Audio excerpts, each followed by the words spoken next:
想送細路仔嚟香港讀書嘅家長一個好好嘅消息啦。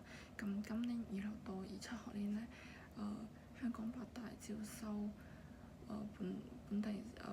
非本地生嘅比例咧放寬到50%嘅。咁即意味着咩咧？意味着內地生同埋跨境生同埋新移民家庭咧，佢哋入香港八大就係比較好嘅學校嘅機會係直接翻倍嘅。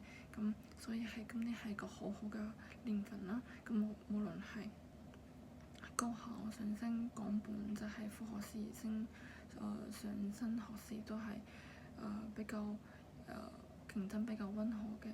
咁如果大家想將你嘅細路仔去規劃香港嘅升學嘅話咧，咁今年一定要捉住好呢個好好嘅時期啦。